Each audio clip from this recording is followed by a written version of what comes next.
बहुत ज्यादा रीअब्जॉर्प्शन होता है। In comparison to convoluted tubules यहाँ पर कैसा होगा, कम होगा।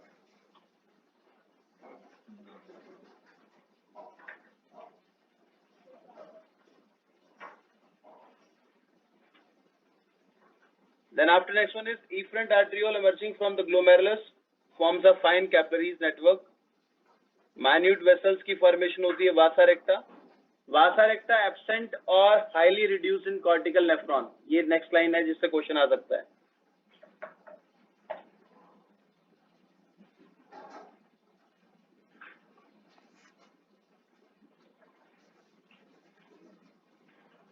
इसके बाद मार्क कर लो बेटा, ग्लूमेरुलर फिल्ट्रेशन नॉन सेलेक्टिव प्रोसेस है और यहाँ पर epithelial cells of Bowman capsule, ये लाइन बेटा, podocytes are arranged in intricate manner so as to leave the some minute spaces in the filtration slit और slit pore की formation करता है।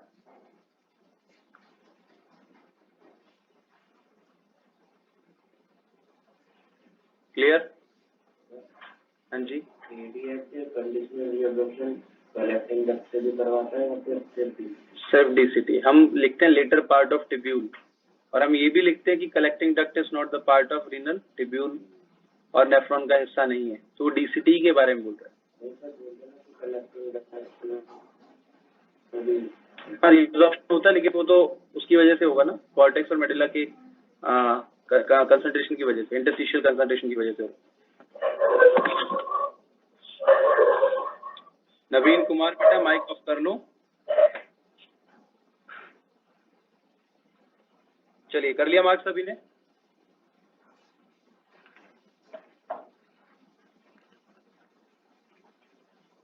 सर नॉन सेलेक्टिव का एक और बताना फिर से। नॉन सेलेक्टिव बेटा glomerular filtration non selective process है। जब फिल्ट्रेशन होता है तो ये थोड़ी ना देखा जाता है कि ग्लूकोज मॉलिक्यूल जा रहा है, अमाइनो एसिड जा रहा है, वाटर मॉलिक्यूल जा रहा है। एक्सेप्ट लार्ज प्रोटीन्स हर चीज रीअब्सॉर्ब कर लेता है, तो सॉरी हर चीज फिल्टर आउट कर देता है। क्लियर? फॉर्म्ड एलिमेंट्स को छोड़ देता है ब्लड के, बाकी सब कुछ वहां पर फिल्टर कर देगा। Yes sir.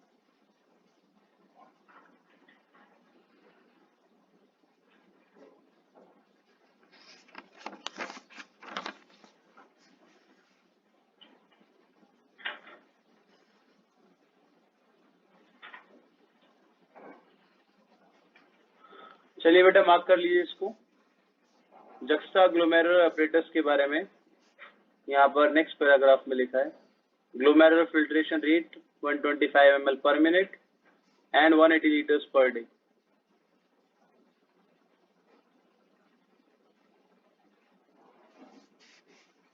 जीएफआर को रेगुलेट करने का बिल्ट इन मैकेनिज्म क्या है?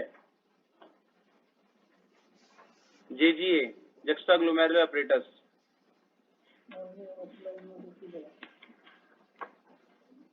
ठीक है,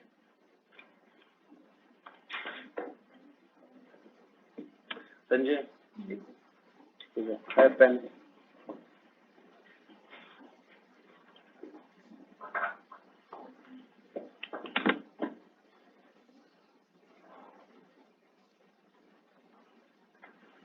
कर लिया बेटा मार्क?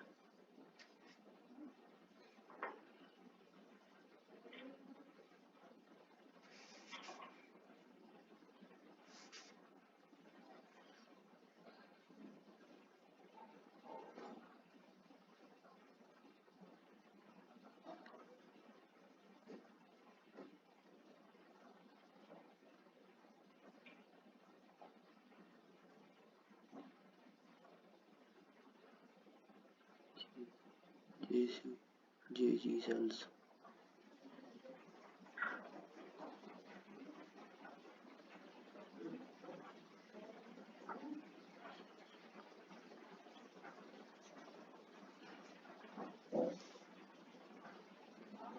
सर जेजी सेल्स बताना सर एक बार।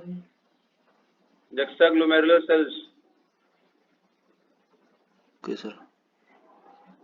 बड़ी जल्दी भूल गए तुम।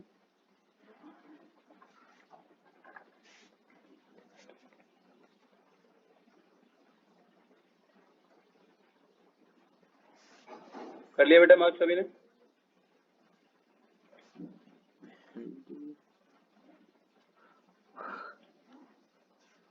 ये पूरा पैराग्राफ इंपॉर्टेंट है, इसलिए इसको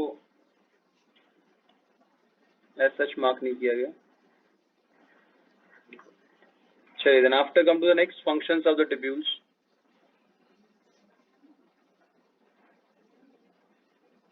PCT 70 to 80% of electrolytes and water को reabsorb करती है, which is the 2/3 part. pH ionic balance को मेंटेन करेगी, hydrogen ion, ammonia, potassium ion को फिल्ट्रेट में मेंटेन करती है।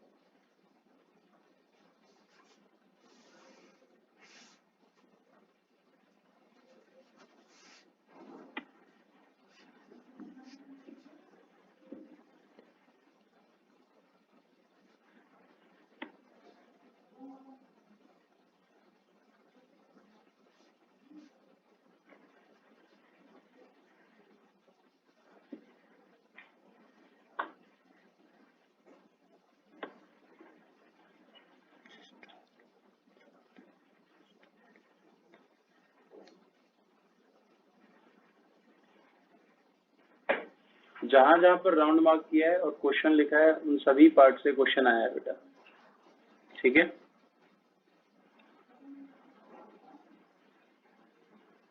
देखो डीसीटी में लिखा हुआ है conditional reabsorption of sodium ion and water takes place in this segment. अब यहां से एक क्वेश्चन बनता है कि सोडियम आयन के साथ वाटर कैसे जाएगा? By osmosis. By the process of osmosis.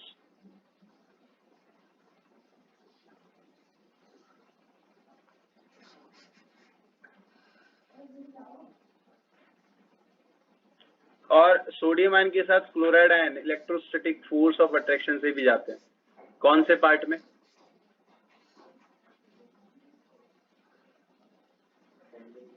Ascending limb of loop of Henle में।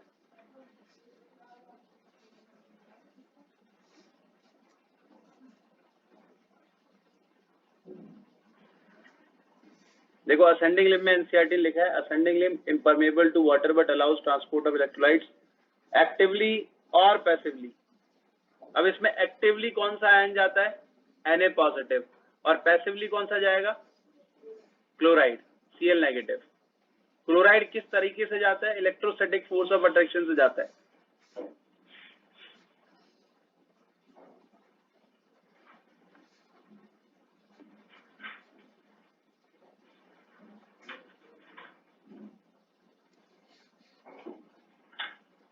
एक्टिवली कौन सा आ जाता है सर? Actively Na positive. जितने भी पॉजिटिवली चार्ज होते हैं सब एक्टिवली बाहर जाते हैं। चलिए बेटा, कर लिया मार्क्स सभी ने यहां तक?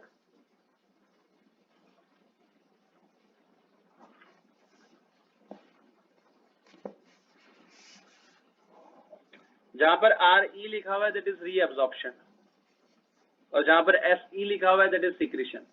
बच्चों को ये डायग्राम कभी कभी समझ में नहीं आता है कि सर दोनों की डायरेक्शन जो है वो सेम है। नहीं, सेम नहीं है। यहाँ पर जो है वो रीअब्सॉर्ब हो रहे हैं और यहाँ पर जो है वो सीक्रेट हो रहे हैं।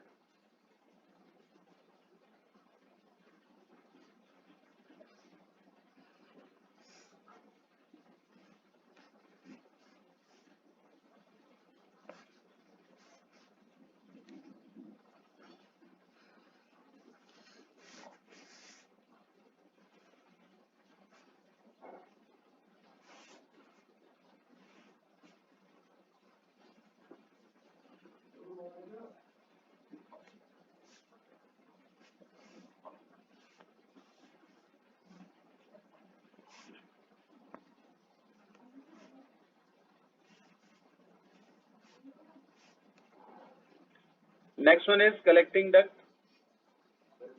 कंसंट्रेटिंग यूरिन को बनाने में कलेक्टिंग डक्ट का बहुत ही इंपॉर्टेंट रोल है।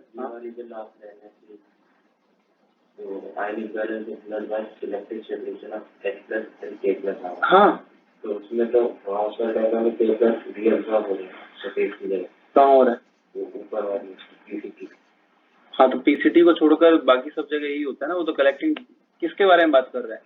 मैं बोला कि पोटेशियम आयन जो है उनका सिलेक्टिव सेक्रेशन होगा। किस पार्ट में?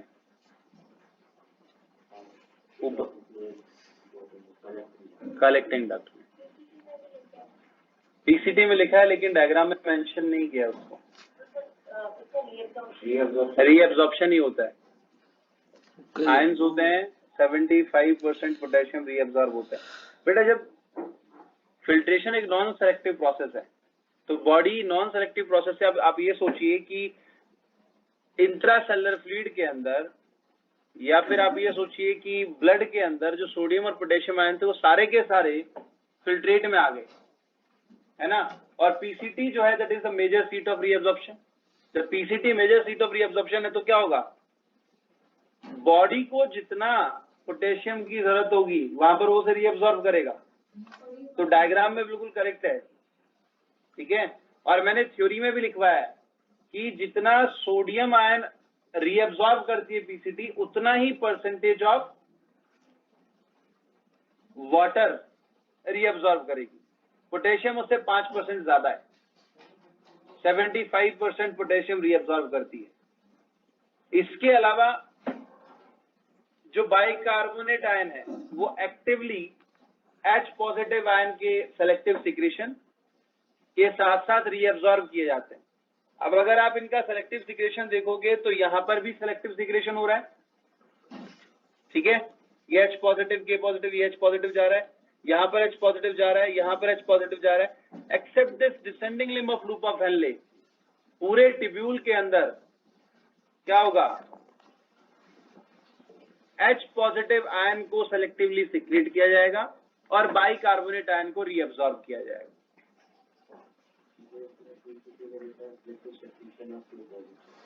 थ्योरी में ना, हाँ गलत है।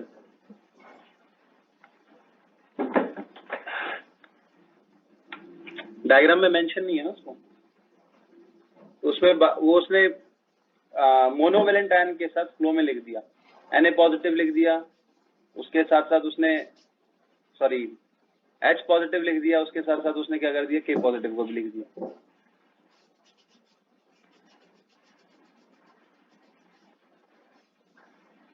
चलिए, then after the last part, mechanism of filtration.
जो बीच में बेटा यहाँ पर ब्लू से मार्क है, रेड के साथ साथ जो ब्लू से मार्क किया है, इतने पार्ट पर पिछले 10 साल में कम से कम 5 बार क्वेश्चन पूछा गया।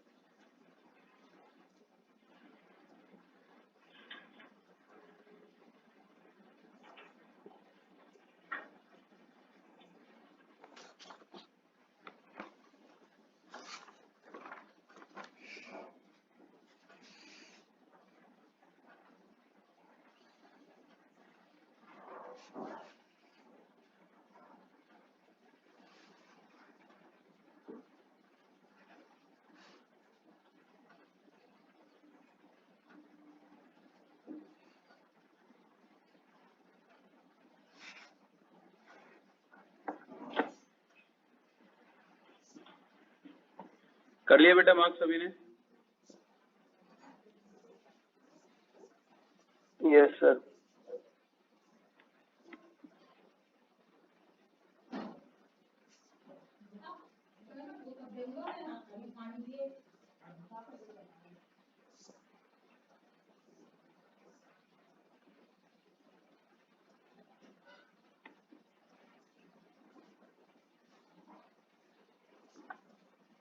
Then after next one is regulation.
Done? कर लिया मार्क? चलिए, let's come to the next process.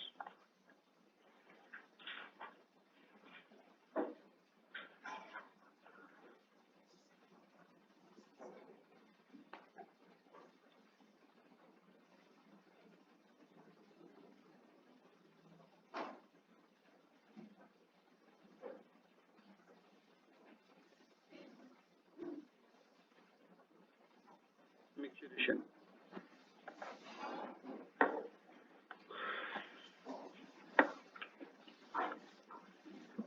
मिक्सचुरेशन की अगर बात की जाए, एक minute,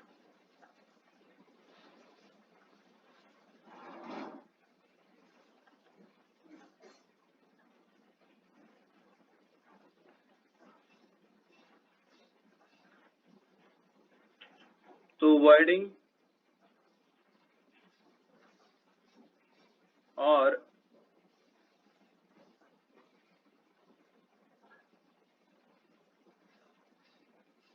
expulsion out urine from urinary bladder.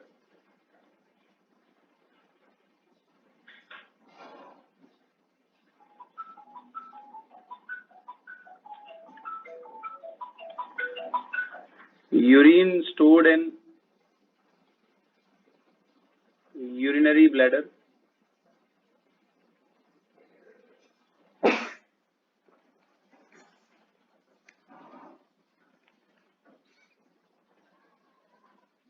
as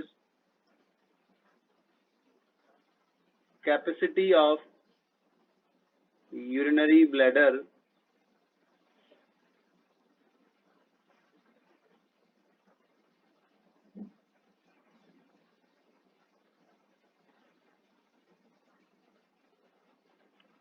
is more than 800 ml, but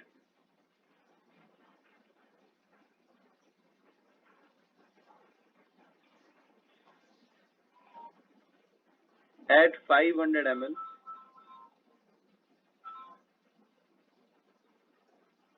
stretch receptors जो होते हैं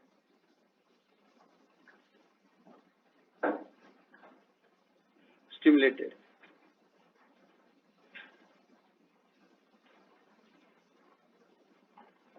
रीजन क्या है इसका? Stretching of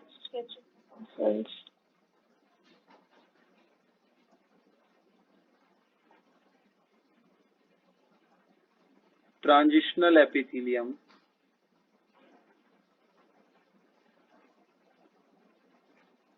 of urinary bladder. अब आपका क्वेश्चन आता है कि यूरिनरी ब्लैडर जो है वो असल में क्या है। अगर आप ध्यान दें तो what is urinary bladder? Inner most layer किससे बनी होती है? ट्रांजिशनल एपिथेलियम से। उससे नेक्स्ट लेयर किससे बनी होती है? लैमिना प्रोपेरिया से। उससे नेक्स्ट लेयर किससे बनी होती है? डेट्रूसर मसल से। उससे नेक्स्ट लेयर किससे बनी हुई है? वाइट फाइब्रस कनेक्टिव टिश्यू से। Inner to outer side.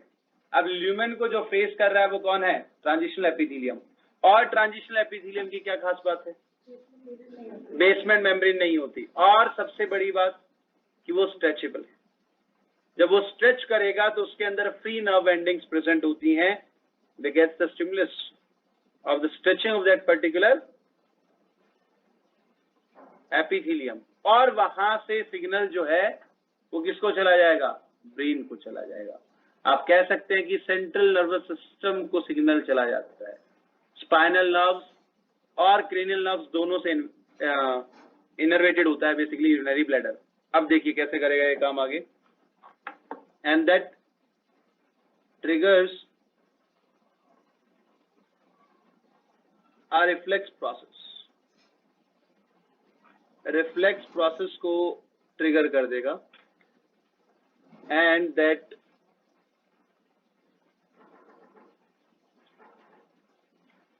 in response CNS central nervous system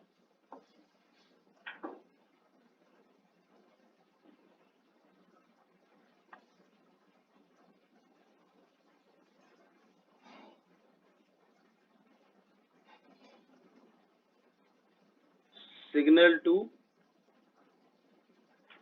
wide urinary bladder।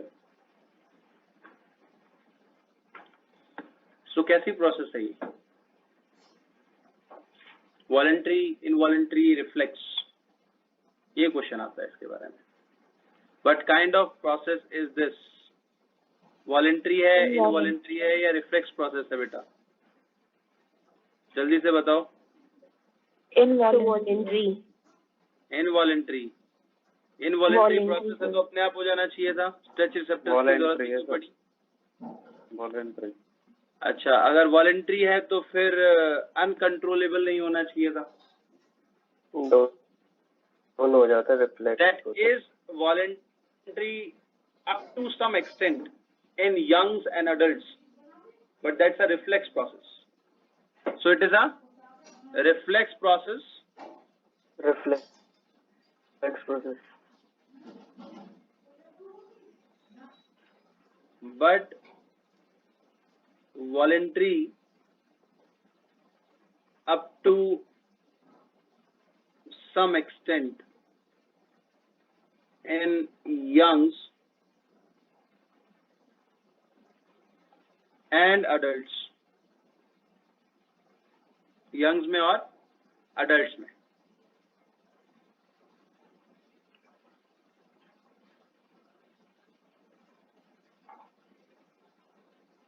Failure in control of micturition को कहा जाएगा incontinence.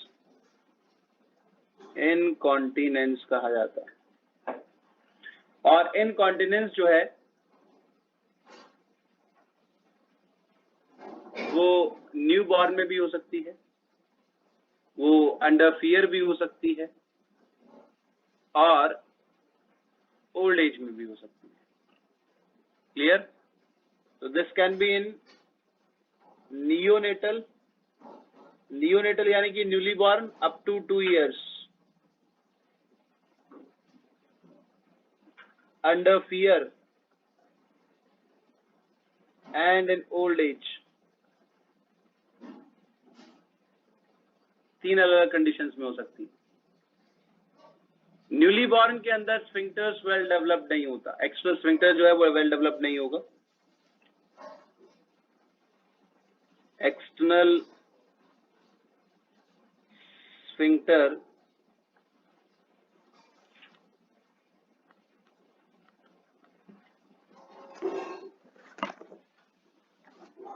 is not developed.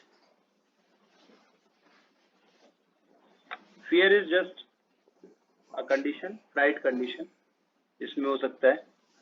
Old age में failure of signal to voluntary muscles, तो signal का failure. Micturition can also be triggered by contraction of abdominal muscles. ये एक statement question है और ये करेक्ट है. एब्डोमिनल मसल्स के ऊपर जब कॉन्ट्रैक्शन होगा तो जो पेरिटोनियल की लेयर यूरिनरी ब्लैडर के ऊपर प्रेजेंट है वो प्रेशर जनरेट करेगी किसके ऊपर? यूरिनरी ब्लैडर के ऊपर. और जब वो प्रेशर जनरेट करेगी तो उसका इफेक्ट क्या आने वाला है? The size of the urinary bladder reduces, और साइज रिड्यूस करेगा तो उसके अंदर जो यूरिन प्रेजेंट है वो एक प्रेशर जनरेट कर देगा किसके ऊपर? इंटरनल स्फिंक्टर के ऊपर, and that gives stimulus to the central nervous system. तो मिक्चुरेशन जो है that can be triggered bye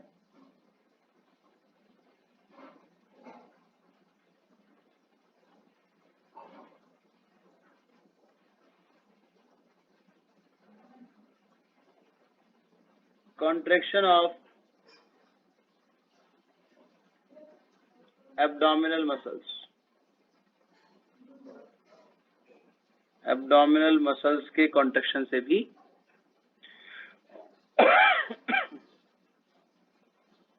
हो सकता है. ठीक है. This applies pressure on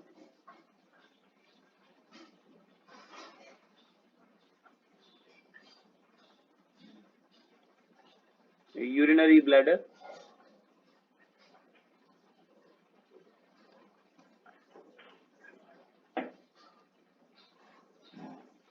and activate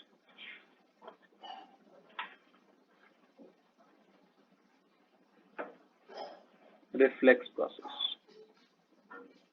को एक्टिवेट कर देगा. Next one, mechanism.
ये हो गई detrusor muscles.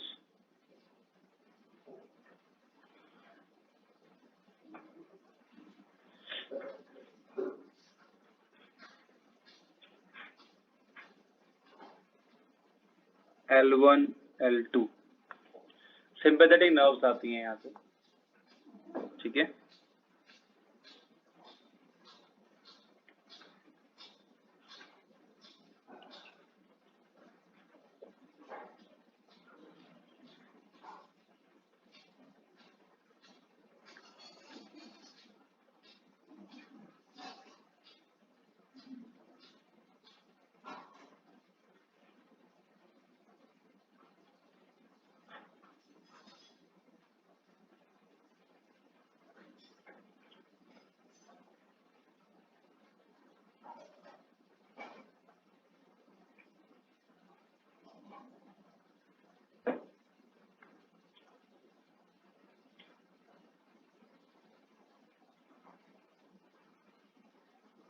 S2, S3, S4.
चलिए बना लिया बेटा सभी ने? हाँ जी, अभी बताता हूँ। Sacral 2, sacral 3, sacral 4। थोड़ा सा अगर नर्वस सिस्टम अगर आपको याद है, एक मिनट।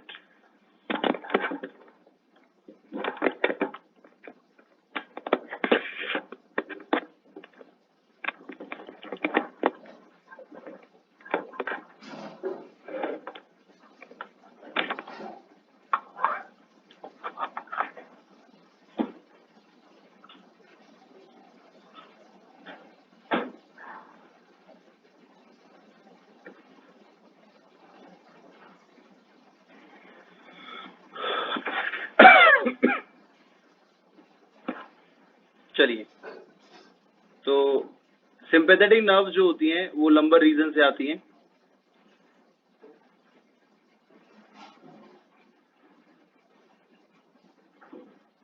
और पैरासिम्पैथेटिक नर्व्स जो होती हैं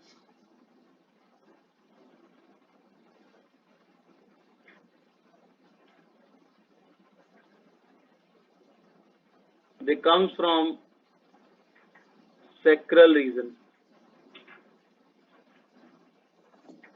सैक्रल रीजन से आती है, ठीक है। अगर थोड़ा बहुत अगर आपको याद हो तो सिंपैथेटिक नर्व्स जो होती हैं उनका थोरेसिको-लंबर आउटफ्लो होता है, लास्ट चैप्टर में पढ़ाया था मैंने आपको, और पैरासिम्पैथेटिक का क्रेनियोसैक्रल आउटफ्लो होता है। अब यहाँ पर लंबर नर्व्स जो सिंपैथेटिक नर्व्स हैं वो क्या करती हैं? They signals to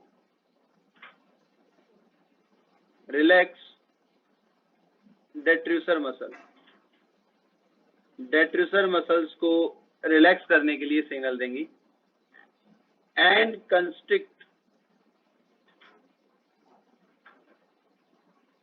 internal sphincter. Internal sphincter को कंस्ट्रिक्ट करके रखती है। That means they stores urine, urine को स्टोर करेंगी। Second one is sacral nerves. Sacral nerves क्या करती हैं? They contract detrusor muscle. Detrusor muscle को कॉन्ट्रैक्ट करेंगी एंड रिलैक्सेस इंटरनल स्फिंक्टर। तो इनका फंक्शन क्या हुआ? Voiding of urinary bladder.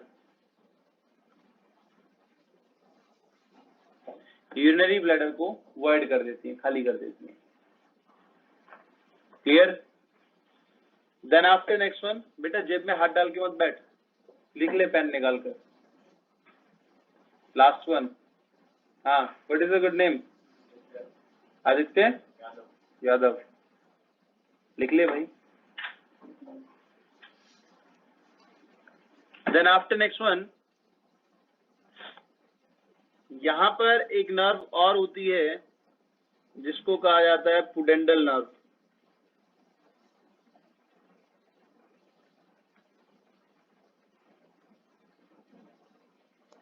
और ये नर्व जो है सोमैटिक नर्व है, सोमैटिक नर्व है, यानी कि सोमैटिक नर्वस सिस्टम की सप्लाई भी यहाँ पर प्रेजेंट होती है। Voluntary in nature basically, this is voluntary in nature. Voluntary control of micturition।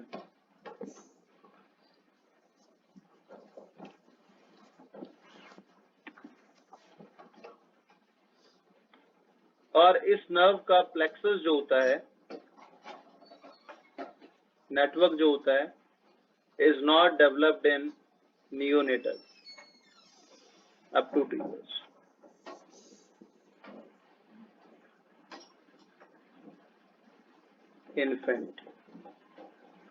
Infant में ये डेवलप नहीं होता। और जब ये इन्फेंट में डेवलप नहीं होगा तो क्या होगा बेटा? They can not control micturition. हाँ जी। 24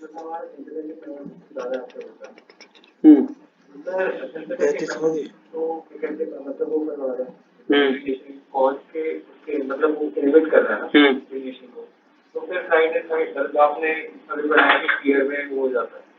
फियर एंड कॉन्टिनेंस, छोटे बच्चों को आप डांटो, फियर एंड कॉन्टिनेंस हो जाता है उनमें, स्ट्रेस इनकॉन्टिनेंस बोलते हैं उसको।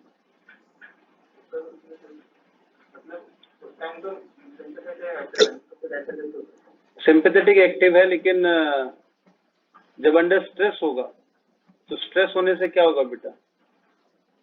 कॉर्टिसोल का लेवल बॉडी में बढ़ेगा। कॉर्टिसोल वो हार्मोनल फंक्शनिंग में चला गया था, ठीक है, वो हम आगे जब हार्मोन्स पढ़ेंगे तो उसमें पढ़ाएंगे उसको, कॉर्टिसोल का इफेक्ट है। क्लियर? कोई डाउट यहाँ तक किसी को? तो यहाँ पर जो इनकॉन्टिनेंस है वो किस तरह का इनकॉन्टिनेंस है? यूरिनल इनकॉन्टिनेंस बोलेंगे इसको।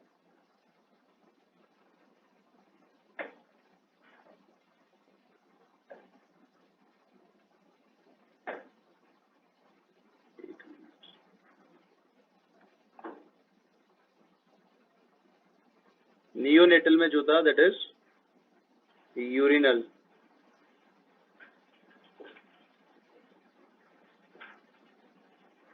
यूरिनल, ये stress and this is functional,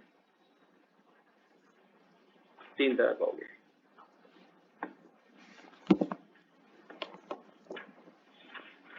चलिए डन बेटा, क्लियर है सभी को? कोई डाउट इसमें किसी को तो पूछ सकता है। Anyone have any doubt in this? Sir, हाँ जी। in absence of stretched receptor no micturition, ये स्टेटमेंट सही है क्या? In absence of stretched receptor, in absence of stretch receptors no micturition occurs। नहीं, इनकरेक्ट है।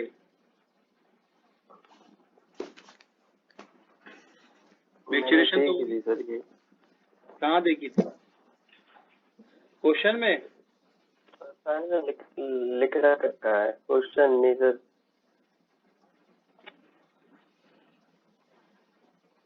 मॉड्यूल खोल, मॉड्यूल में पीछे से क्वेश्चन भी दिया हुआ है ऐसा एक नहीं दिया? मॉड्यूल पढ़ते हो कि नहीं?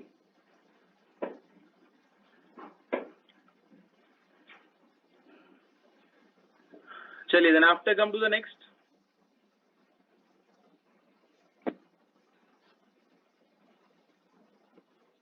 Composition of urine.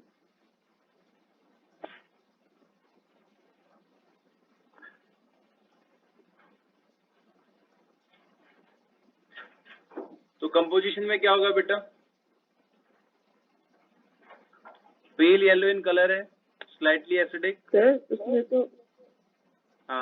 तो आंसर वही लिखा हुआ है, there is no micturition. There is no micturition. और उसके बाकी स्टेटमेंट्स भी पढ़ो साथ में। सर मिक्चुरेशन विल कंटिन्यू, लेकिन urine will continue to collect normally in bladder. Fourth, urine will not collect in the bladder. And third, there will be no micturition. पहला क्या था? Micturition will continue. Next, urine will continue to collect normally in the bladder. Correct. Next, there will be no micturition. तो second आएगा ना, urine will continue collect into the urinary bladder. हाँ, answer तो third option. अगर there will be no micturition दिया है, जैसे मान लो स्ट्रेच रिसेप्टर्स निकाल दिया आपने यूरिनरी ब्लैडर से, यूरिटर से और यूरिनरी ब्लैडर की ओपनिंग क्या क्लोज हो गई है? नहीं ना, तो नॉर्मली कलेक्ट होगा कि नहीं होगा उसके अंदर? उसके बाद में जब स्ट्रेच रिसेप्टर्स नहीं होंगे तो रिफ्लेक्स नहीं आएगा, करेक्ट। लेकिन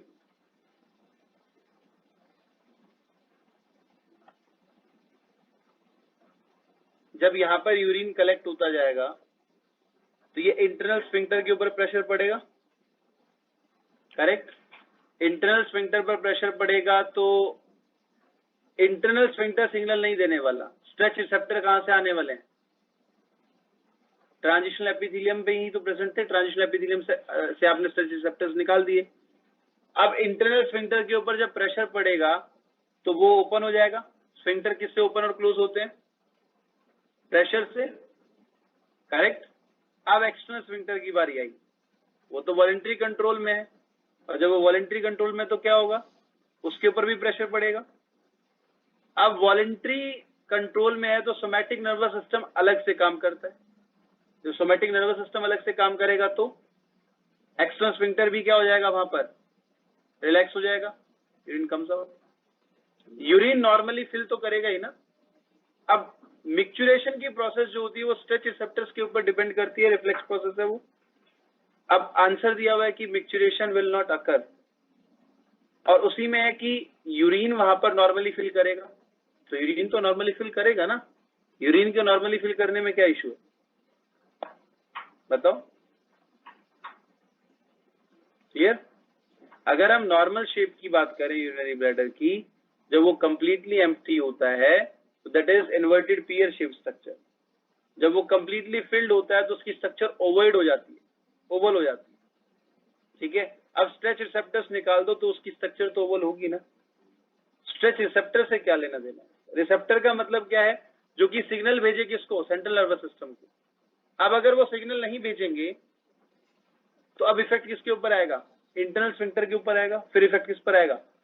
एक्सटर्नल स्फिंक्टर पर आएगा। अब उसने कहा कि मिक्चुरेशन अकर्स नॉर्मली, नॉर्मली तो नहीं होगी मिक्चुरेशन, लेकिन क्या यूरिनरी ब्लैडर फिल नहीं करेगा? वो तो फिलिंग होगी उसकी ओपनिंग तो ट्राइगोन के अंदर अलग है ना। यूरेटर्स जो है वो तो नॉर्मली फिल करते रहेंगे उसको। क्यों अदिति, क्लियर हुआ? Yes, sir.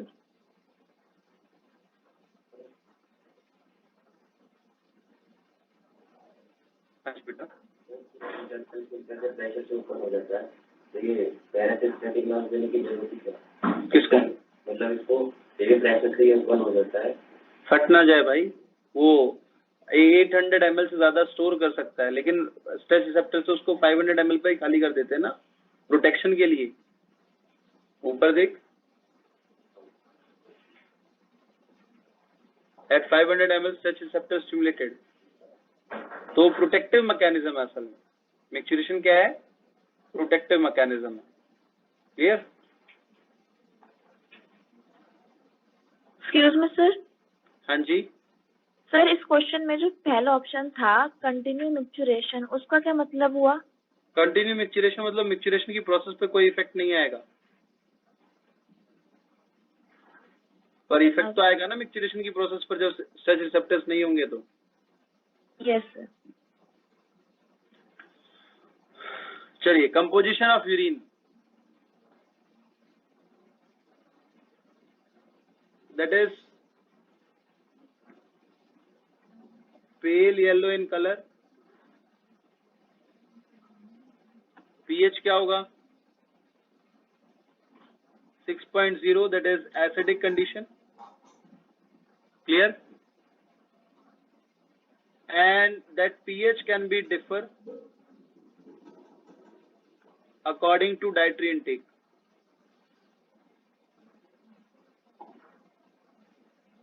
डाइटरी इनटेक से ये डिफर कर सकता है। जैसे कि फ्रूट्स का इनटेक अगर ज्यादा हो तो मोर fruits, acidic urine.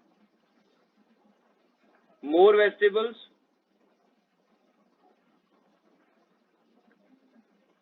Vegetables alkaline urine। clear?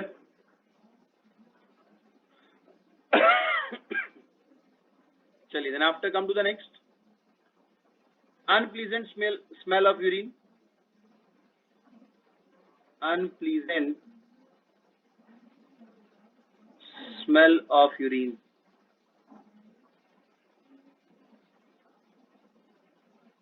उसका रीजन है बेटा microbial conversion of urea into ammonia.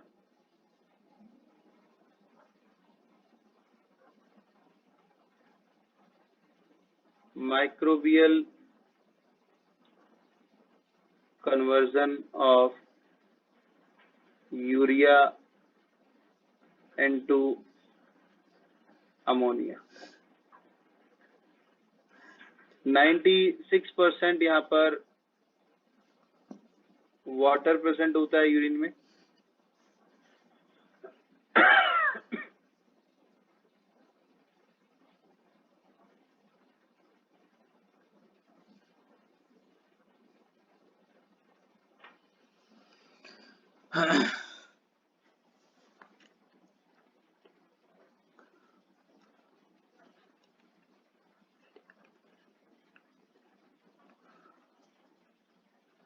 % urea, which is 25 to 30 gram approx, and 2% other constituents. Other constituents में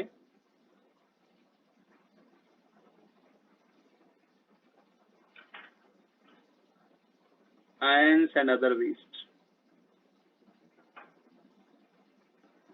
मेटाबॉलिक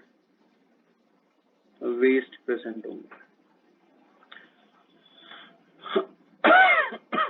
अब नॉर्मल कॉन्स्टिट्यूएंट्स क्या होंगे? जो एनसीईआरटी लिखती है उसकी बात कर लेते हैं सबसे पहले. तो ग्लूकोज, ग्लाइकोसूरिया कंडीशन,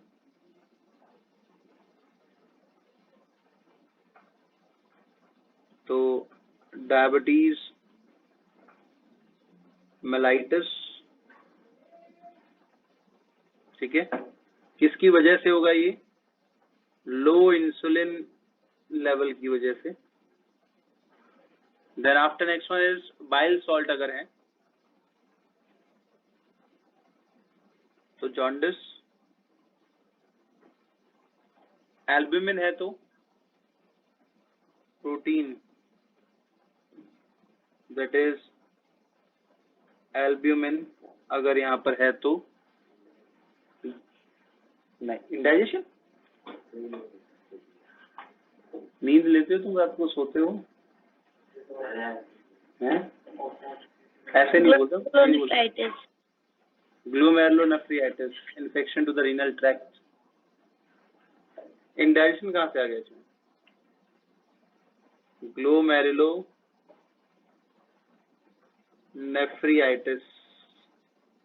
और second one is infection to renal tract.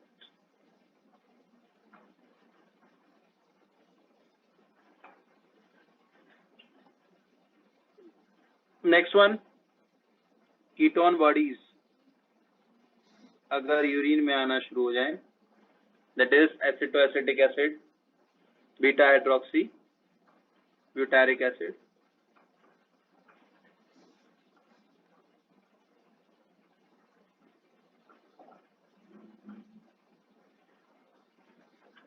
Beta hydroxy butyric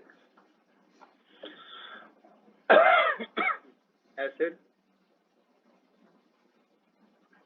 तो कंडीशन है यहाँ पर diabetes mellitus and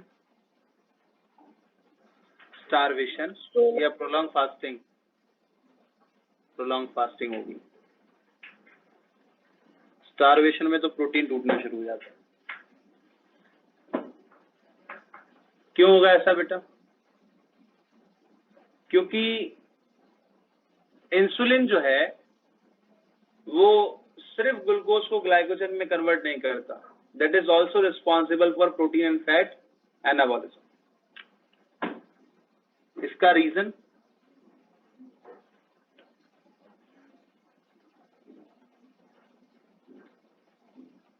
insulin also responsible for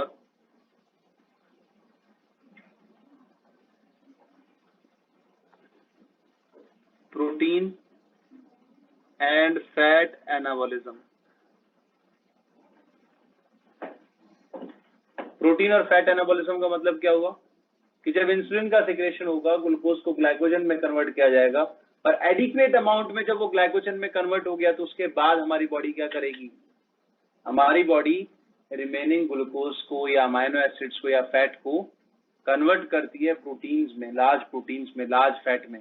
अब अगर इंसुलिन नहीं होगा तो क्या होगा? कीटोन बॉडीज का अमाउंट ब्लड के अंदर बढ़ जाएगा, और जब कीटोन बॉडीज का अमाउंट ब्लड के अंदर बढ़ेगा तो ट्यूबुलर मैक्सिमा से ज्यादा चला गया तो दैट बेसिकली अकर्स और comes through urine outside the body, simply.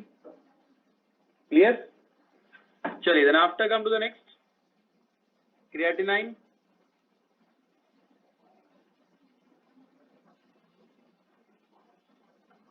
तो क्रिएटिनाइन जो है that is starvation and hyperthyroidism. यहां पर एक बेसिक सा कंसेप्ट काम करता है, बॉडी कैसे यूटिलाइज करेगी। सबसे पहले बॉडी कार्बोहाइड्रेट को यूटिलाइज करती है, उसके बाद वो यूटिलाइज करेगी किसको? फैट्स को, तो कीटोनिक बॉडीज। उसके बाद प्रोटीन्स, जब प्रोटीन्स को यूटिलाइज करेगी तो वहां पर क्रिएटिनाइन जो है that start appearing in urine. अगर क्रिएटिनाइन का लेवल ज्यादा बढ़ गया तो इसका मतलब क्या है? किडनी डैमेज और किडनी फेलियर भी हो सकता है। क्लियर है बेटा? इन्युलिन that detects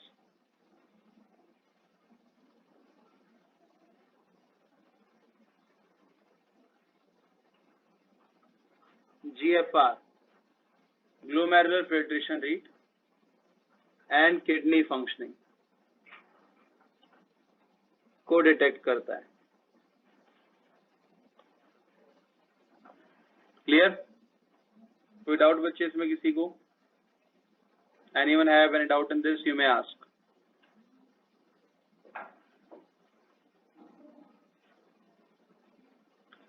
सर क्रिएटिनिन का एक बारी फिर से बता दीजिए।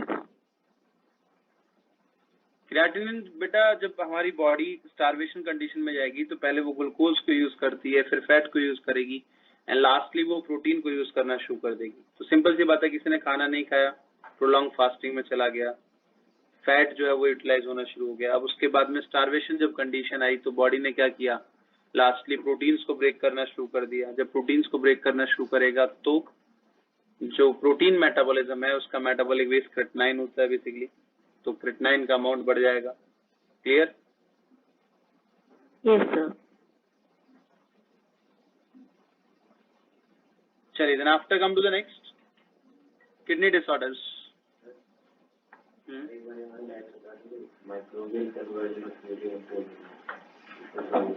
इसका मतलब ये है बेटा कि यूरिया जो यूरिन में प्रेजेंट होता है after मिक्सचरेशन when that comes outside the body, तो ऐसे माइक्रोब्स होते हैं जो कि उसे दोबारा से अमोनिया में कन्वर्ट कर देते हैं and that produces pungent smell.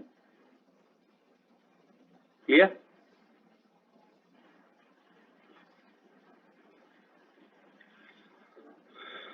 Harpic care नहीं देखी तुमने?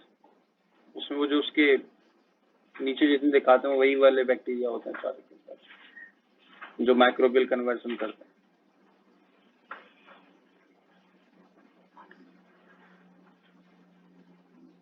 चलिए, then after next one is kidney disorders.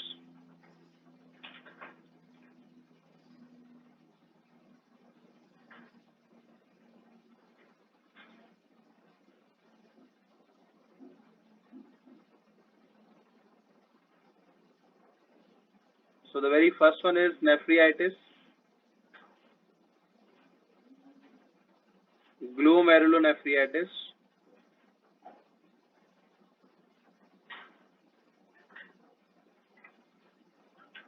So nephritis is inflammation of nephron.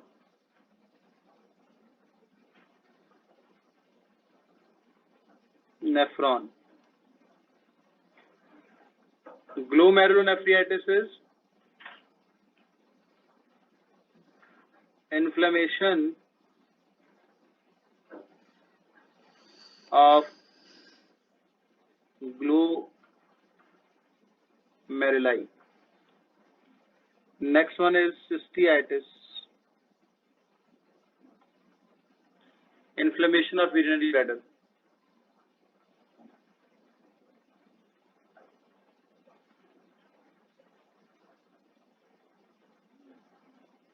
Urinary bladder.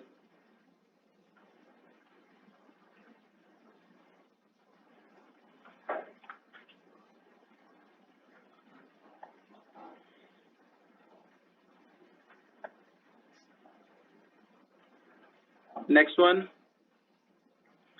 pyelonephritis.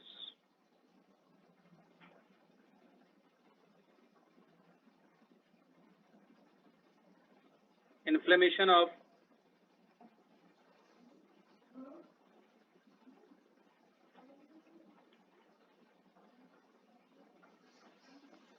renal pelvis region of kidney.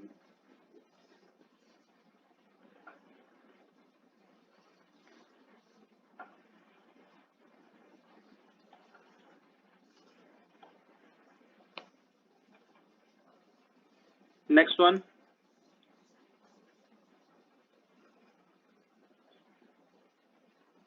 uremia. What is uremia? Accumulation of urea Accumulation of urea In blood. urine.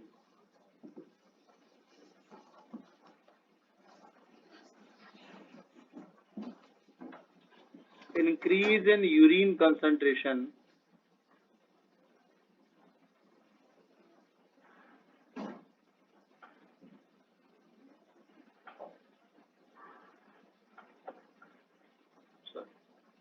urea concentration of blood. Accumulate तो वैसे भी करता है, जैसे हमारी kidney पर minute सिर्फ 20% of the urea को फिल्टर करती है, रिमेनिंग 80% तो प्रेजेंट है, हाँ कि ना? अगर उस कंसंट्रेशन में इंक्रीज हो जाए तो उस कंडीशन को हम यूरेमिया बोलते हैं, ठीक है? Then after next one glycosuria. Glycosuria तो सभी को पता होगा.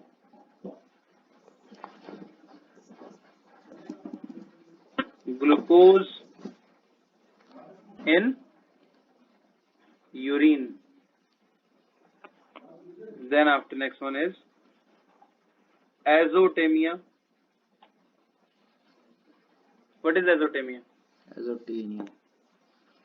Glucose in urine. Accumulation of nitrogenous waste other than urea in blood.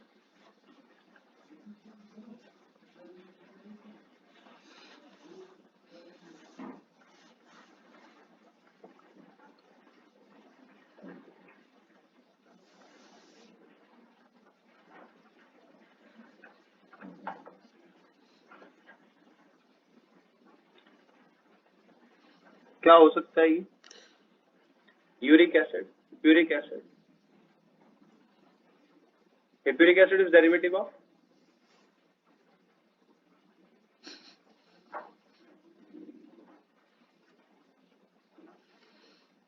कृपया नोट्स पढ़ें, ठीक है? बेंजोइक एसिड का derivative. Then after next one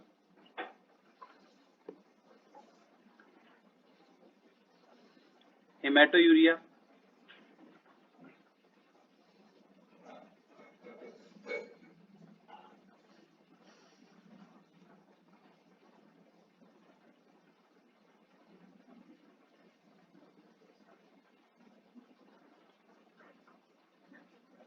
Presence of blood in urine.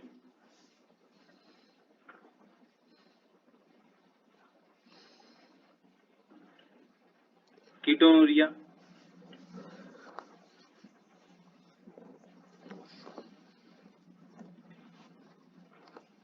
presence of ketonic bodies ketonic bodies in the urea. in urine. Next one, albuminuria Presence of albuminuria occurs in glomerulonephritis condition. ऐसा क्यों होता है बेटा?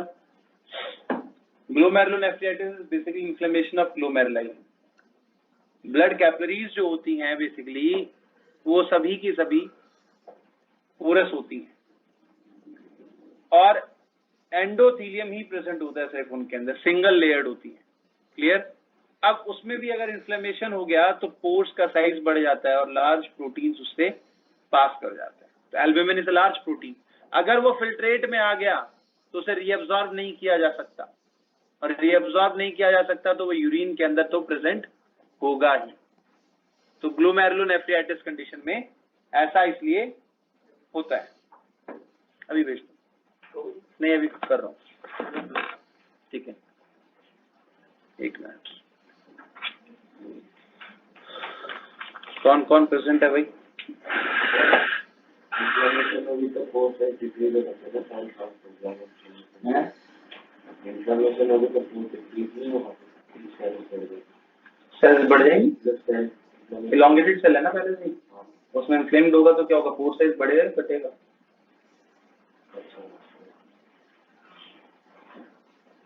क्या date है भैया? 24 12 आधार Chauhan present है ना. इसके बाद अल्फाबेट ए से कौन प्रेजेंट है? चलो आदित्य पाठक. नेक्स्ट अक्षय अक्षर. नेक्स्ट हाँ जी बेटा, आयुषी शर्मा. नेक्स्ट आदित्य यादव और आस्था. आदित्य यादव आस्था एंड अंजलि कुमारी. चलिए alphabet B, C, D, Diya Vajpayee, Divyanshi, Disha Bhati. F, G, H, J, K, Khushi, सागर.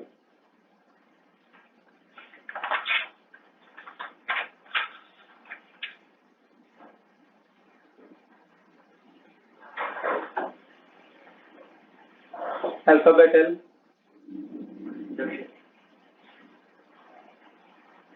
एम, एम से कोई और? N, P,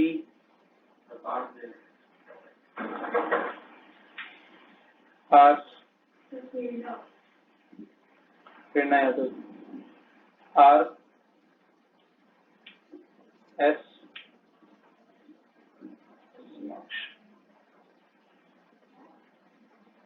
Tanuj. टी से तनुज के अलावा कोई और? V, Vasudha, Vidushi, Vishu, Vishvendra.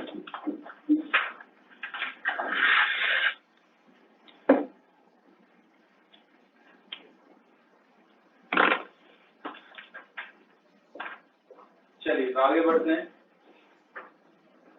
And the next one is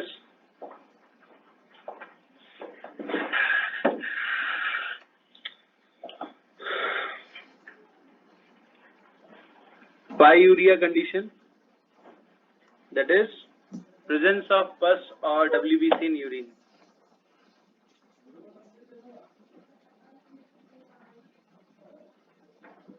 presence of pus or WBC in urine. Then after next one.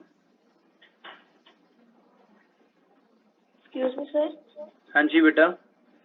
Sir ये urine में ब्लड कैसे प्रेजेंट होता है?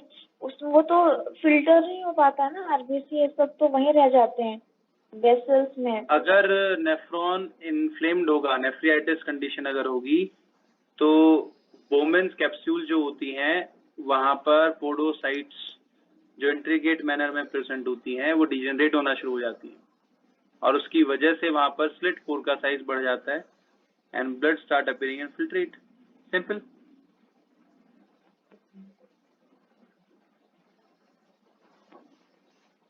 What is polyuria?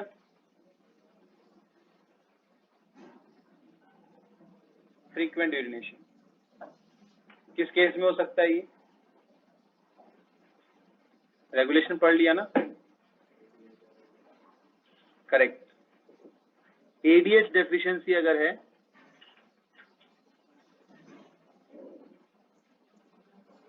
that can cause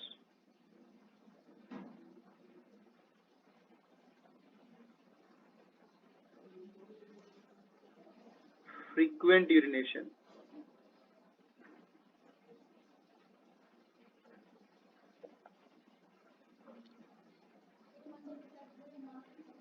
वो फ्रीक्वेंट यूरिनेशन कॉज कर सकती है. यूरिन फॉर्मेशन, यूरिन फॉर्मेशन को रोकने वाला एंटीडायरेसिस.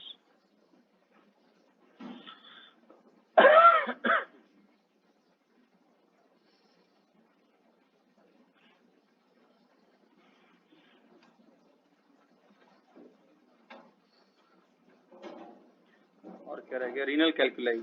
एनसीईआरटी में गिवन है. Renal कैल्कुलाई. That is deposition of crystalline salt, deposition of insoluble masses of crystalline salt.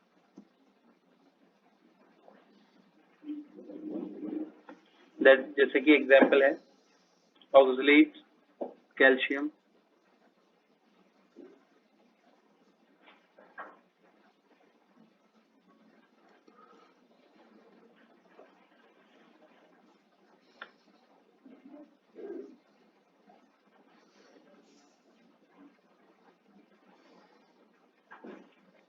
Kidney. क्या इफेक्ट आएगा बेटा रीनल कैल्कुलाई का? किडनी की फंक्शनिंग पर क्या इफेक्ट होगा इसका? जीएफआर बढ़ेगा, घटेगा? रीएब्जॉर्प्शन पर क्या इफेक्ट आएगा? जब सॉल्ट्स डिपॉजिट करते हैं तो नेफ्रॉन्स के लिए स्पेसेस जो होता है वो कम हो जाता है. ग्लोमेरुलर फिल्ट्रेशन रेट अफेक्टेड होता है. इससे डिपेंड करता है कि स्टोन जो है, डिपोजिशन जो है वो कहां पर है, मेडुला में है कि कॉर्टिकल रीजन में है. ठीक है.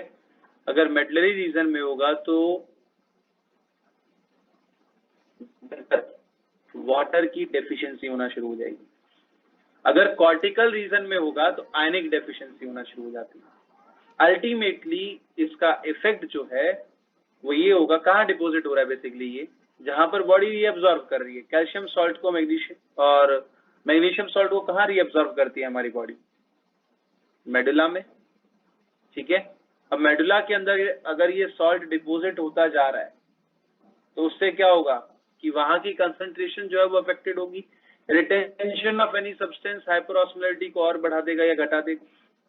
अब वहां पर फ्लूइड में तो कुछ है ही नहीं, आयनिक फॉर्म में तो कुछ है ही नहीं, तो वहां का स्पेस जो है वो रिड्यूस कर जाएगा. कंसंट्रेशन ऑफ द यूरिन जो है वो अफेक्टेड होती है इससे. ठीक है. तो यहां पर लिख लीजिएगा, affects urine concentration and water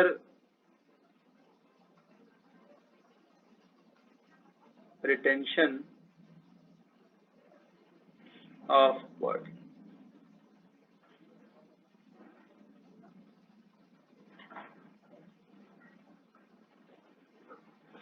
चलिए, then after come to the next NCERT में देखते हैं इसे.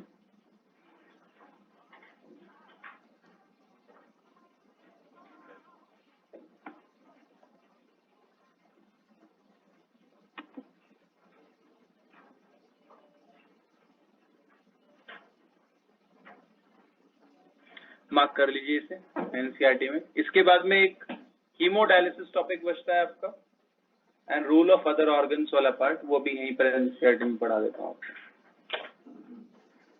तो पेज नंबर 299 पर जो मार्क्ड है, क्वेश्चन उन्हें मार्क कर लीजिए बेटा.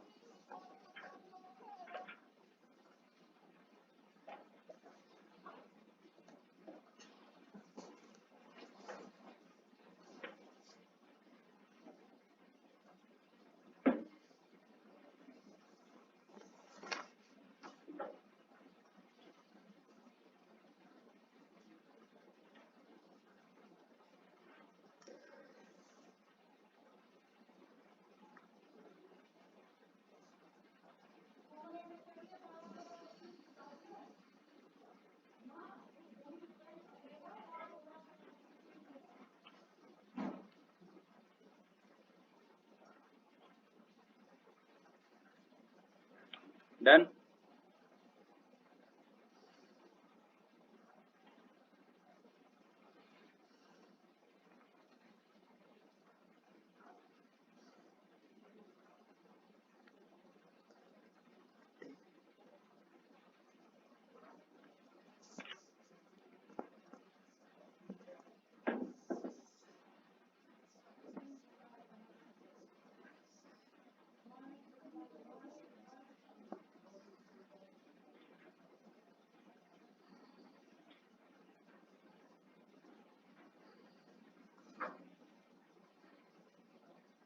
मार्क कर लिया बेटा.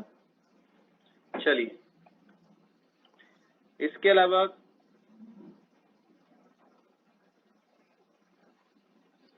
थोड़ा सा extra,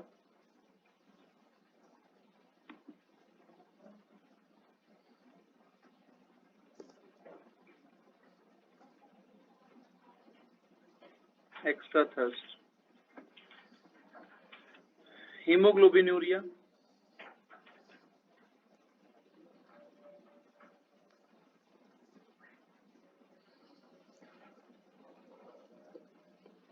enuresis,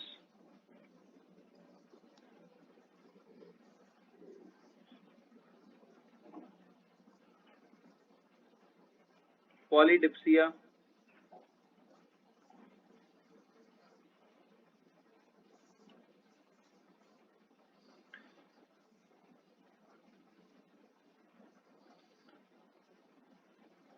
Hemoglobinuria is basically presence of hemoglobin in urine.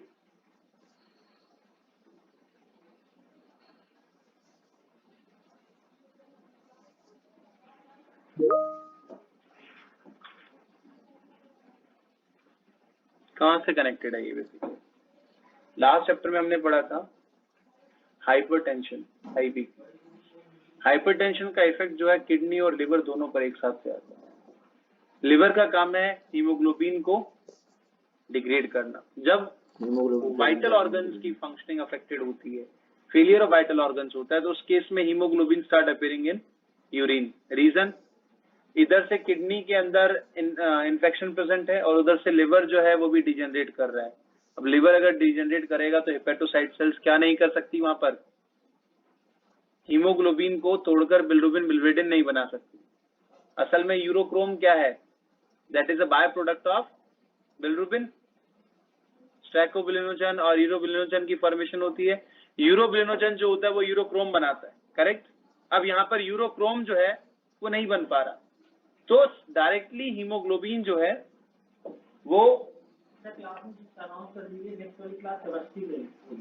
Next class of chemistry.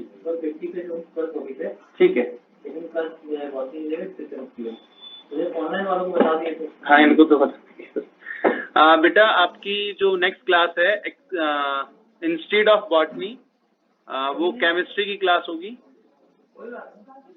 और आप नेक्स्ट बैच या नेक्स्ट क्लास में जब जाएं 12:40 पर, तो केमिस्ट्री वाली जो आपकी ग्रुप बना हुआ है उसके अंदर एंटर कीजिएगा, बॉटनी में नहीं। चलिए देन आफ्टर ओके सर। हाँ, थैंक यू।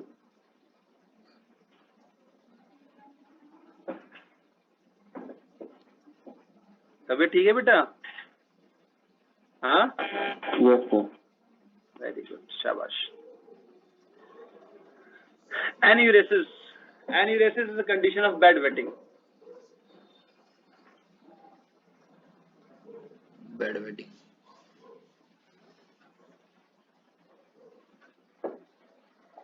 पॉलीडिप्सिया कंडीशन जो है ये भी ADH डेफिशिएंसी से होती है।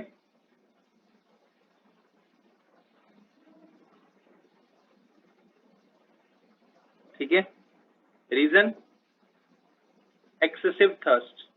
Polydipsia is excessive thirst. thirst condition.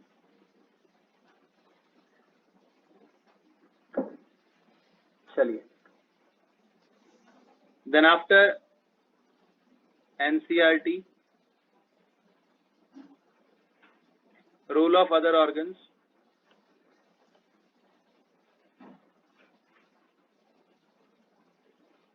in excretion. Other organs का क्या रोल है excretion में? The very first one is lungs. Eliminate CO2 and water both.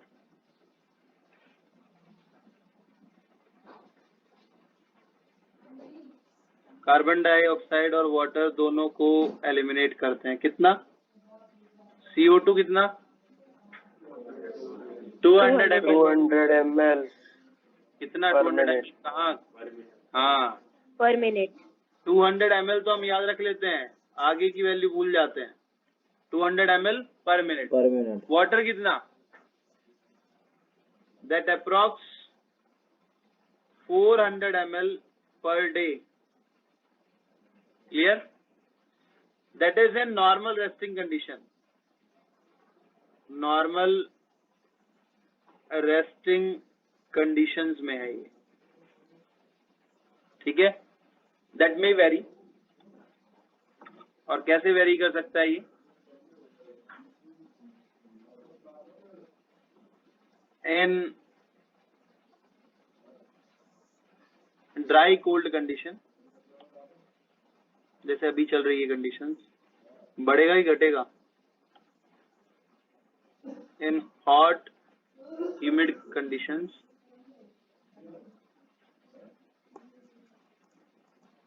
Simple सा जो ये फैक्टर है ये डिपेंड करता है एक चीज के ऊपर, दैट इज स्वेटिंग। स्वेटिंग किस कंडीशन में ज्यादा होती है? हॉट ह्यूमिड कंडीशन के अंदर स्वेटिंग ज्यादा कंडीशन में होती है सर तो ज्यादा। लंग से वाटर एलिमिनेट कम करेगा। ठीक है, तो यहाँ पर रिड्यूस कर जाता है और इस केस में इंक्रीज कर जाएगा। क्लियर? कोई डाउट बच्चे इसमें किसी को?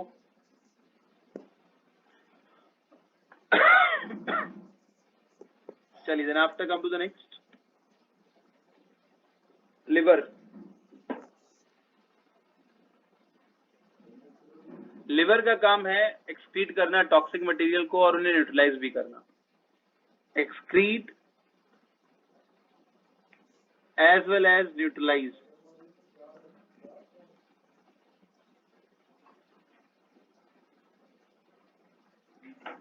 Toxic material.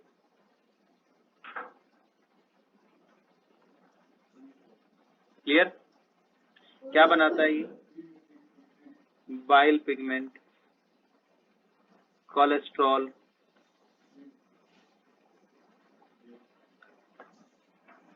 Steroid hormone, drugs, vitamins,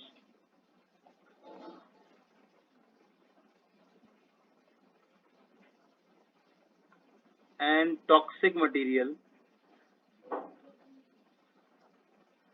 like prussic acid.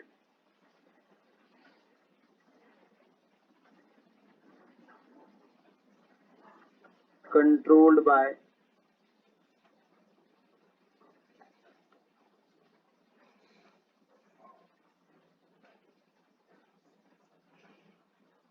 का लेवल जो है वो कंट्रोल होता है इससे, ठीक है। इन सभी का लेवल कंट्रोल करेगा ये। देन आफ्टर यहीं पर एक छोटा सा पॉइंट और लिख लीजिए, large intestine.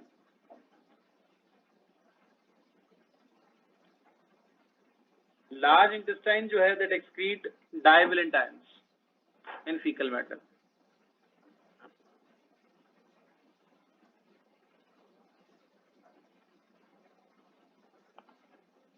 Like Mg2 positive, Ca2 positive, Fe2 positive,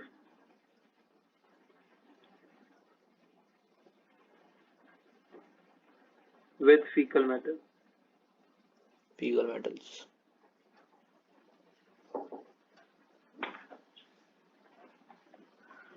faecal matter के साथ एलिमिनेट करती है।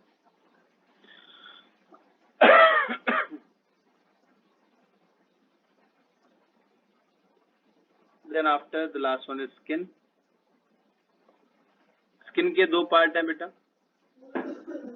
Sweat gland,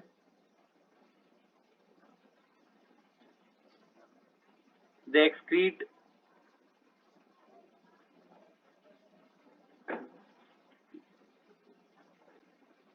water, urea, lactic acid along with Magnesium. salt as watery fluid.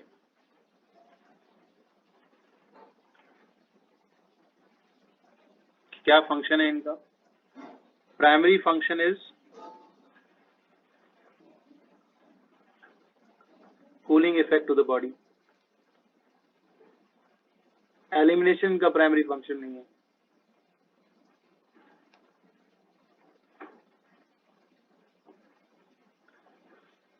ये तो इसका ये पार्ट हो गया।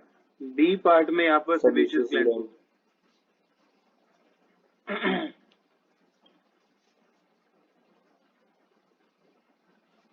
सेबेशियस ग्लैंड हमारे आईज में प्रेजेंट होते हैं क्या? आईलिड होंगे सर। हाँ, आईलिड्स में होते हैं। कौन से? सेबेशियस ग्लैंड बेटा जहां पर भी फ्रिक्शनलेस मूवमेंट करानी है बॉडी को या फिर मॉइस्चर प्रोवाइड करना है, वहां पर सेबेशियस ग्लैंड हो गई। मेबोमियन और टार्सल्स ग्लैंड होते हैं जो कि आईबॉल की फ्रिक्शनलेस मूवमेंट करवाते हैं। सेबेशियस ग्लैंड जो है दे एलिमिनेट सीबम, और सीबम के साथ क्या प्रेजेंट होगा बेटा? दैट कंटेनिंग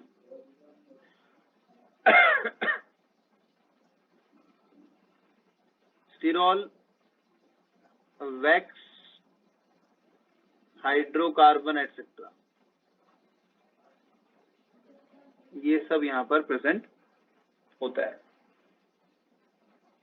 क्या हमारा सलाइवा भी नाइट्रोजनस वेस्ट कंटेन करता है? कौन सा? यस सर, तुम भूल गए। कौन सा नाइट्रोजनस वेस्ट होता है सलाइवा में?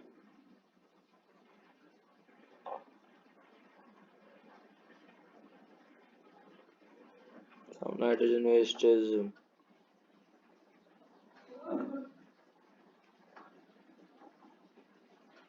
बोलो भाई।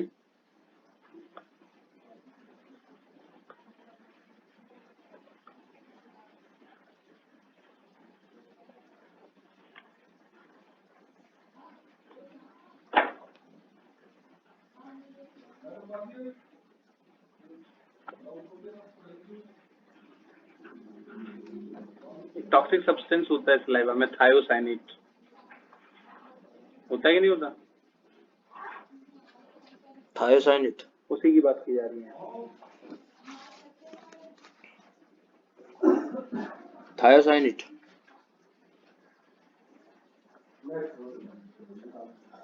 चलिए, then after come to the last part, hemodialysis, artificial kidney.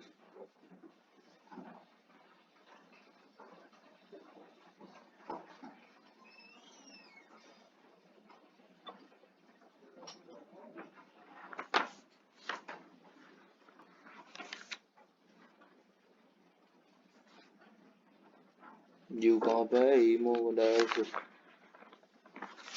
Haemodialysis, तो कहाँ से शुरू होगी प्रोसेस हीमोडायलिसिस की?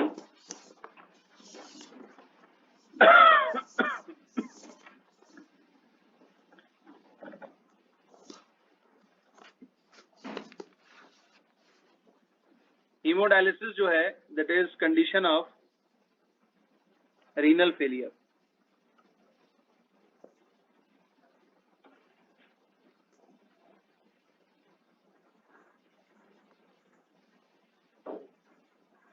रीनल फेलियर कंडीशन अगर है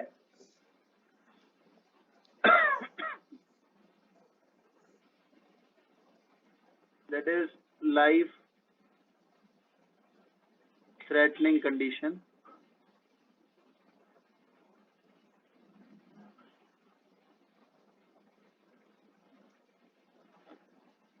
acute or chronic infection,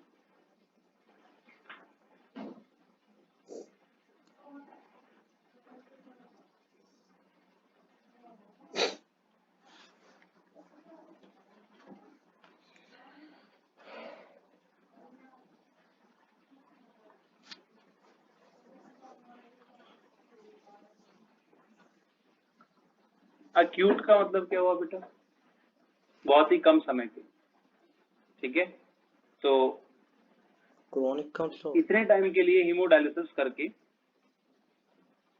और किडनी को रिकवरी का टाइम दिया जा सकता है कि किडनी रिकवर हो जाए और वो नॉर्मल फंक्शनिंग करना शुरू कर दे। अगर क्रॉनिक इन्फेक्शन है, लंबे समय तक चल रहा है और हीमोडायलिसिस से उसको रेक्टिफाई नहीं किया जा सकता, तो after some chronic time infection, वहां पर कंडीशन हो जाएगी complete kidney failure, total kidney failure. उस कंडीशन में हम किडनी ट्रांसप्लांटेशन करते हैं। तो दो अलग अलग तरह के क्वेश्चंस आएंगे, ठीक है। इसके कॉजेज क्या हो सकते हैं बेटा? The very first one is chronic diabetes. Chronic diabetes, लंबे समय से अगर डायबिटीज है तो। Untreated high BP, high blood pressure की कंडीशन अगर है तो, एंड ऑटो इम्यूनिटी कंडीशंस यहां पर हो सकती हैं।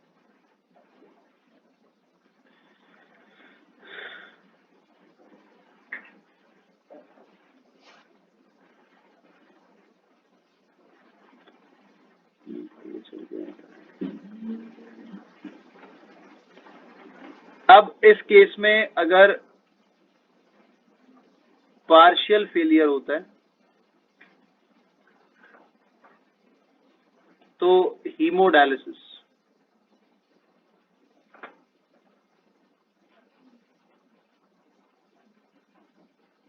कंप्लीट फेलियर अगर होता है तो उस कंडीशन में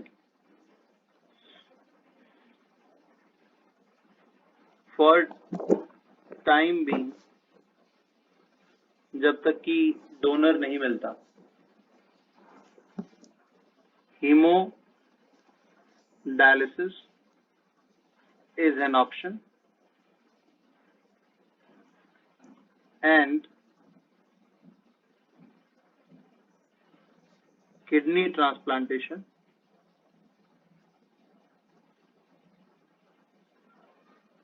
इज फाइनल ट्रीटमेंट। तो क्वेश्चन को थोड़ा ध्यान से पढ़िएगा, ठीक है। टाइम बीइंग एक वर्ड है जो बीच में छुपा होता है और हम किडनी ट्रांसप्लांटेशन आंसर कर आते हैं, ठीक है बेटा। क्लियर है ये बात सभी को? हाँ भाई, बादल सौरभ, आर्यन चौधरी, फलक, ज्योति। हाँ, तो यहाँ पर आपको क्वेश्चन को थोड़ा फोकस से पढ़ना है, ध्यान से पढ़ना है। चलिए, very first one is haemodialysis. How much time left? चलिए, इसको नेक्स्ट क्लास में पढ़ाऊंगा मैं आपको, हीमोडायलिसिस की कंडीशन को।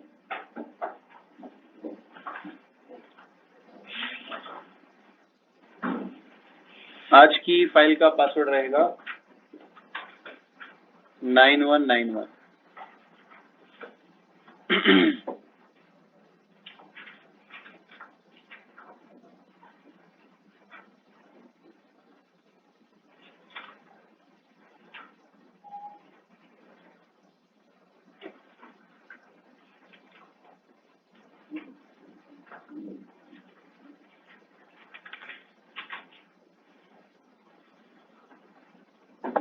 नेक्स्ट क्लास में शुरू करेंगे मसल्स, और मसल्स कंप्लीट भी हो जाएगा।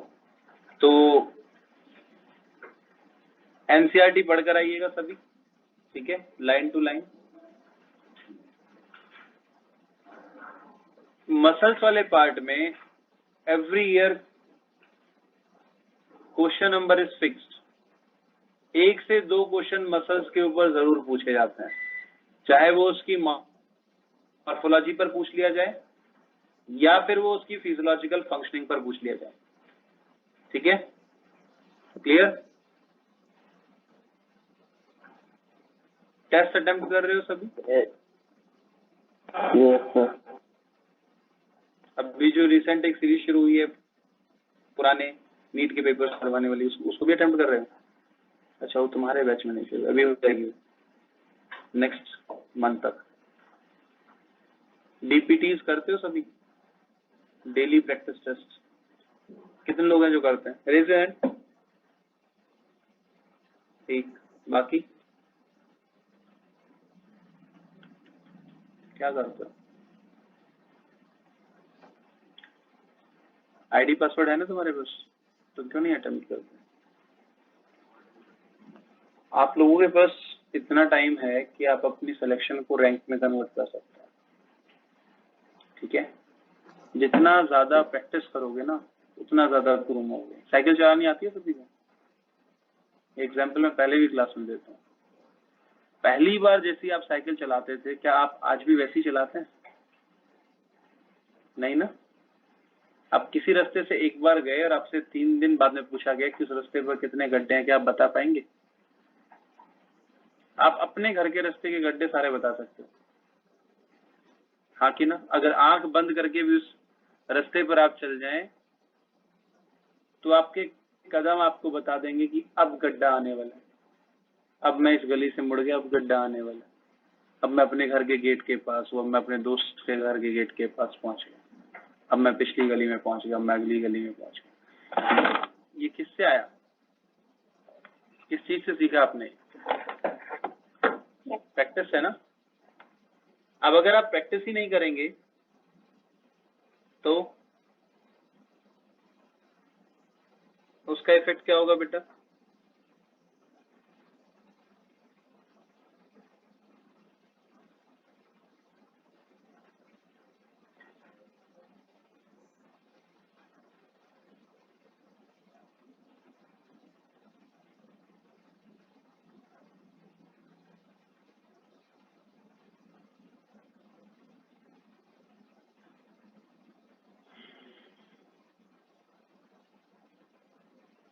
तो डीपीटीज रोज प्रैक्टिस करो अंटिल द एग्जाम, ठीक है, चाहे क्वेश्चंस हो या ना, एटलीस्ट ट्रेन योर ब्रेन।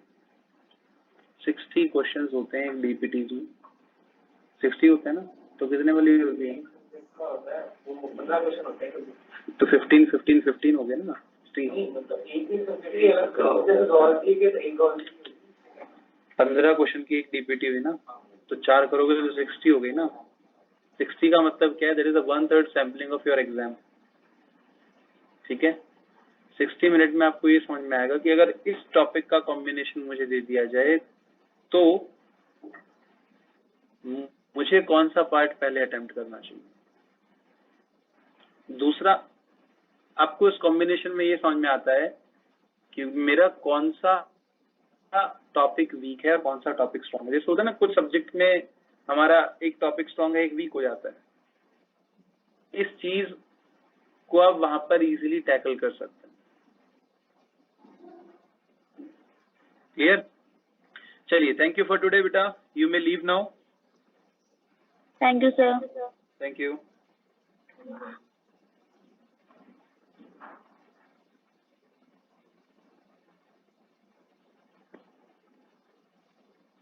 हाँ